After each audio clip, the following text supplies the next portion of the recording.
Good morning and Radhe Radhe. And आज मैं उठ के आई थी, मैंने देखा बाहर बहुत ठंड थी, बिल्कुल भी धूप नहीं निकली थी। एंड मैं यहाँ पे अच्छे से वॉक कर रही हूँ। एक्चुअली मेरा 8 मंथ जो है वो ख़त्म होने वाला है। और नॉर्मल डिलीवरी के लिए आपको वॉक करना, एक्टिव रहना और आपकी बॉडी में फ्लेक्सिबिलिटी रहना बहुत ज़रूरी है। सो मैं वही करती हूँ। ये मेरा पहला मॉर्निंग रूटीन है जो सबसे पहले मैं देन मैं कम से कम 15 to 20 मिनट वर्कआउट करने के बाद या थोड़ा सा वॉक करने के बाद फिर मैं आ जाती हूँ ब्रश करने। और मैं अच्छे से ब्रश करती हूँ, फ्रेश होती हूँ, देन मैं नहाती हूँ। उसके बाद मेरा जो रूटीन है, वो कोई भी रूटीन स्टार्ट होता है, सबसे पहले मेरा यही 3 होता है कि मुझे जल्दी जल्दी ख़त्म करना होता है। यहाँ मैंने ब्रश कर लिया है एंड मैं नहाऊँगी अब। सो यहाँ पे मैं नहा के आ गई थी और अब मैं करूँगी अपना स्किन केयर। एक्चुअली विंटर में स्किन जो है बहुत ड्राई हो जाती है, तो उसको हाइड्रेशन की बहुत ज़रूरत होती है। तो अपने स्किन को अच्छे से मॉइस्चराइज़ करना बहुत ही ज़रूरी है।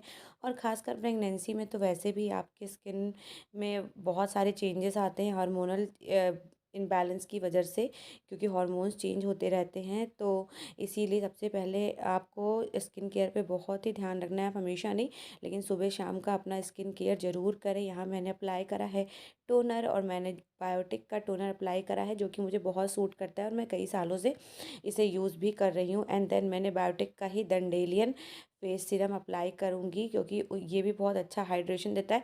एक्चुअली ये नॉन ऑयली होता है और मेरी स्किन जो है वो थोड़ी सी कॉम्बिनेशन टाइप है, कभी ऑयली कभी ड्राई।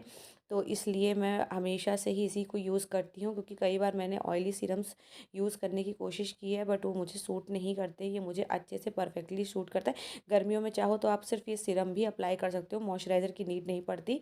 एंड देन मैंने ये बायोटिक का मॉर्निंग नेक्टर SPF 30 वाला यूज़ किया है, जो कि शाम में मैं बिना SPF वाला यूज़ करती हूँ एंड सुबह मैं SPF ज़रूर यूज़ करती हूँ। बिल धूप हो ना हो, कुछ भी हो, बट आपको SPF वाली क्रीम अच्छे से मॉइस्चराइज़ करना बहुत ज़रूरी है। ये आपकी स्किन को बहुत अच्छे से ग्लोइश एंड हाइड्रेशन अच्छा प्रोवाइड करता है। And post delivery and pre delivery दोनों में ही आपको बहुत ध्यान रखना है अपनी स्किन का, क्योंकि अभी तो आपके साथ क्या है, हार्मोनल चेंजेस होते हैं एंड बाद में बेबी के आने के बाद आप अपने बेबी को फीड वगैरह भी कराओगे, जिससे आपकी हेल्थ थोड़ी सी डाउन हो सकती है, जिसका पूरा इफ़ेक्ट आपके स्किन पे भी दिखेगा। तो अपने डाइट के साथ साथ में आपको मतलब अपनी बॉडी को इंटरनली तो अच्छे से रखना ही है, लेकिन आपको बाहर से भी अपनी स्किन को अच्छे से केयर करनी है। एंड देन मैं लगाऊंगी लिप बाम। एक्चुअली मेरे ना लिप्स बहुत ड्राई हो रहे थे इस बीच, और कभी कभी ना मेरे ऐसे लिप पील करने की भी आदत है, तो जिस वजह से मेरे लिप्स हमेशा ही ड्राई हो जाते हैं। एंड बस वही है, मैं ये भी मैं बायोटिक का ही यूज़ कर रही हूँ, मैंने बताया, क्योंकि ये मेरा one of the most favourite. Affordable भी बहुत होते हैं इसके प्रोडक्ट्स और बहुत लंबे टर्म्स तक चल जाते हैं। अगर आप एक मॉइस्चराइज़र लोगे तो बहुत दिन तक चलेगा।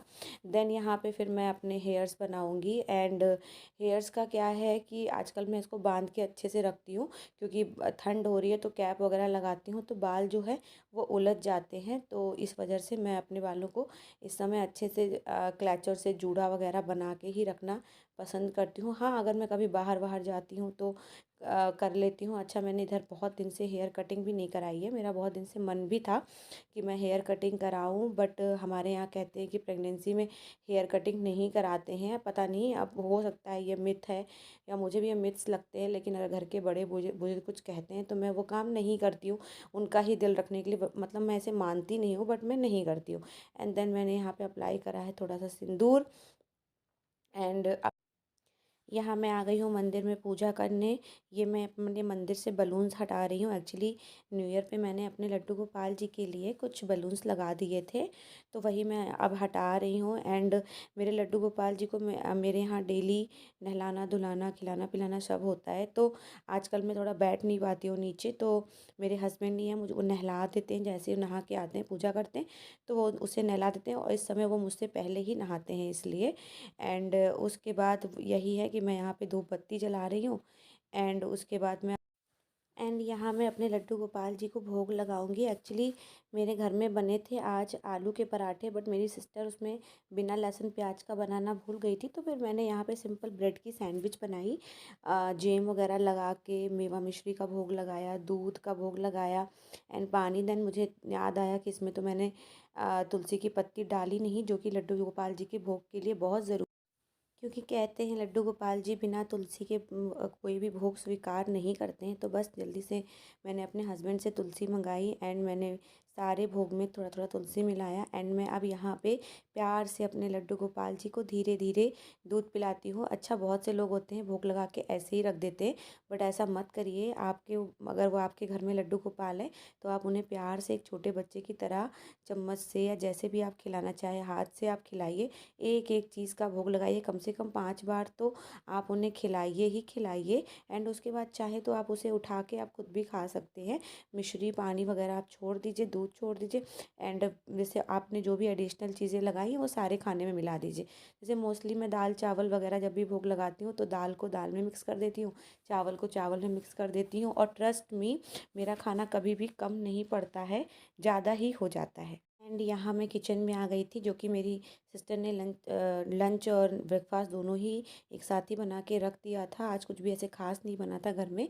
आलू के पराठे में बिकॉज बहुत लेट हो गई थी और सुबह मेरी मेड बहुत लेट आई थी, तो आलू का पराठा ही बन पाया। तो मैं अपने हस्बैंड के टिफ़िन में आज वही आलू के पराठे पैक कर रही हूँ एंड साथ में मैं थोड़ा सॉस वगैरह पैक कर दूँगी एंड आज वो यही खा लेंगे। एंड शाम में देखती हूँ, शाम में मैं दाल राइस, ज़्यादातर हमारे घर में शाम में पूरा खाना बनता है एंड सुबह मोस्टली पराठा सब्जी रोटी सब्जी यही सब बनता है। तो वही सब पैक होगा जो कि वो लेकर जाएंगे एंड क्योंकि लेट हो रहा था तो मैंने सोचा कि पहले मैं उनका लंच जो है वो अच्छे से पैक कर दूं, देन उसके बाद ही मैं मतलब ब्रेकफास्ट वगैरह करूं। तो इस वजह से मैं जल्दी जल्दी पैक कर रही थी एंड अब उसके बाद फिर मैं अपना जब ब्रेकफास्ट कर लेती हूँ तो फिर थोड़ा देर मैं आराम भी करती हूँ एंड दिन भर मैं वॉक करना ज़्यादा पसंद करती हूँ, क्योंकि लोग कहते हैं वॉक करने से आपकी डिलीवरी बहुत ईज़िली हो जाती है आपका, और बहुत जल्दी भी हो जाती है, अदरवाइज़ बहुत लंबा वेट करना पड़ सकता है। एंड ये हमारे पास न्यू ईयर में केक आया था जो कि ख़त्म ही नहीं हो रहा था। एक्चुअली मुझे गैस्ट्रेशनल डायबिटीज़ है तो मैं तो खा नहीं सकती हूँ और मुझे इतना मीठा खाना पसंद भी नहीं है। तो मेरी सिस्टर ही खाती है, मैं सोचा लाओ आज पराठा और सॉस वगैरह रख दिया, साथ में थोड़ा सा ये भी रख दूँ तो वो खा लेंगे। और मेरी प्रेगनेंसी बहुत अच्छी जा रही है। मैं इसमें ठंड है तो मैं वॉक भी खूब अच्छे से करती हूँ, इससे बॉडी भी वार्म रहती है और रूम में ही वॉक कर लेती हूँ। एक्सरसाइजेस में मैंने 4th मंथ से स्टार्ट कर दिया है, जो कि मुझे बैक पेन फुट पेन में बहुत हेल्प करता है। इसकी वीडियो आपको चाहिए होगी तो आप मुझे कमेंट कर देना। एंड देन मैं जस्ट आ गई हूँ टेबल पे। यहाँ मैंने 3 पराठे सॉस लिया है एंड मैं रात में ही 5-6 बादाम अखरोट भिगा के रखती हूँ। मेरे हस्बैंड भी खाना पसंद करते हैं एंड मैं भी। तो बस मैं यहाँ पे मैंने कुछ 4-5 बादाम और अखरोट लिए हैं, जो कि प्रेगनेंसी में ज़रूर खाने चाहिए और आपको ऐसे भी खाने चाहिए, सोक्ड करे हुए ही खाने चाहिए, क्योंकि ये ज़्यादा बेनिफिशियल होते हैं। और बस यही है कि मुझे अखरोट और बादाम ऐसे भिगा के खाना वैसे भी बहुत पसंद है और मैंने ये अपनी पूरी प्रेगनेंसी खूब अच्छे से खाया। जब से ठंड मतलब बढ़ गई तब से मैंने बादाम की भी क्वांटिटी थोड़ी बढ़ा दी, वरना मैं 2 ही खाती थी। उसको फिनिश करने के बाद मैं यहाँ पे अपना पराठा और जो मैंने केचप लिया था वो मैं खाऊंगी। एंड एक्चुअली होता क्या है ना कि आपको बहुत चबा चबा के और बहुत आराम से अपना लंच डिनर या ब्रेकफास्ट करना है, क्योंकि होता ये है कि आपका जो यूटरस है वो बहुत बड़ा हो चुका होता है, जो आपके इंटेस्टाइन को ऊपर की तरफ शिफ्ट कर देता है। अगर आप बहुत ज़्यादा जल्दी जल्दी खाना खाओगे तो वो अच्छे से डाइजेस्ट नहीं हो पाएगा, जिससे आपको हार्ट बर्न और एसिडिटी की प्रॉब्लम होगी। कोशिश करिए ज़्यादा मिर्च मसाले वाला खाना सुबह सुबह तो बिल्कुल मत खाइए। यहाँ मैंने पराठे जो लिए हैं इसमें मैंने बहुत लाइट सा घी लगवाया है, बहुत थोड़ा सा, जो कि ना के ही बराबर है, क्योंकि मैं घी ऐसे तो खा नहीं पाती हूँ। तो मैं कोशिश करती हूँ ऐसे पराठे या रोटियों को बनवाते समय ही मैं तवे पे लगवा देती हूँ। चलो फिर मैं आपसे मिलती हूँ बेडिंग के बाद। यहाँ मैंने सब ब्रेकफास्ट वगैरह फिनिश किया, उसके बाद मैं आ गई रूम में। और रूम वैसे भी मेरा बहुत बिखरा हुआ पड़ा था। एक्चुअली मुझे पता है ये सुबह ही कर लेना चाहिए, बट मैंने आज सुबह नहीं किया। तो अभी मैंने, क्योंकि लेट हो गया था तो फिर इसलिए मैंने छोड़ दिया था। चलो आज मैं अभी कर लूँगी, तो बस वही मैं कर रही हूँ। एंड यहाँ पे फिर उसके बाद होता क्या है ना कि आजकल प्रेगनेंसी में तो सुबह उठने में बहुत लेट होती है। और मुझे ना जब से मेरा 8 मंथ स्टार्ट हुआ है तब से मुझे मॉर्निंग क्रैम्प्स भी आते हैं, जिसके लिए मैंने डॉक्टर से कंसल्ट भी करा। तो उन्होंने मुझे बताया इसके बारे में डिटेल में कि मुझे ये क्रैम्प्स क्यों आते हैं। तो इस पे मैं एक अलग से वीडियो बना के आपको बताऊंगी इस क्रैम्प्स के बारे में। बहुत से लोग इसे फेस करते हैं, तो इसे कैसे डील करना है तो मैं बताऊंगी। एक्चुअली रात में सोने में बहुत देर हो जाती है, इसलिए सुबह आँख खुलने में भी बहुत टाइम लग जाता है।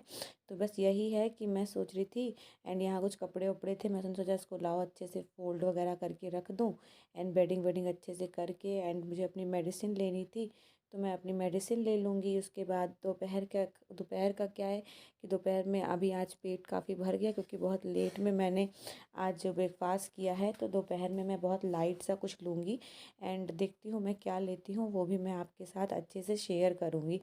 एंड प्रेगनेंसी, अच्छा ठंड है तो बहुत ही अच्छा है, क्योंकि अभी ठंड में इतना छोटा दिन होता है, फिर भी ये दिन नहीं बीत रहे हैं। तो मतलब कभी कभी मैं सोचती हूँ कि जिनकी प्रेगनेंसी गर्मियों में जाती होंगी उनके दिन कैसे बीतते होंगे, क्योंकि गर्मियों में तो दिन भी बहुत बड़े होते हैं, और प्रेगनेंसी में बहुत सारी प्रॉब्लम्स होती होगी, बॉडी इचिंग एंड ऑल की। एंड ठंड में अभी इतना ऐसी कोई दिक्कत तो मुझे नहीं है, भगवान जी की कृपा से अभी मैं एकदम फिट एंड फाइन हूँ अभी तक।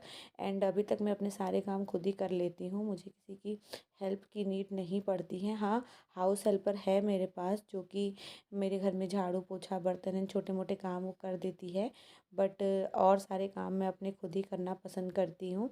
एंड हमेशा ही, जब से मेरा 7 मंथ स्टार्ट हुआ तब से ही मैंने हल्का गुनगुना पानी पीना शुरू कर दिया था। एक्चुअली होता ये है कि ठंड में अगर एक बार आपको सर्दी जुकाम या खांसी जैसी चीज़ें लग जाती हैं तो वो बहुत लंबे समय तक नहीं जाती हैं।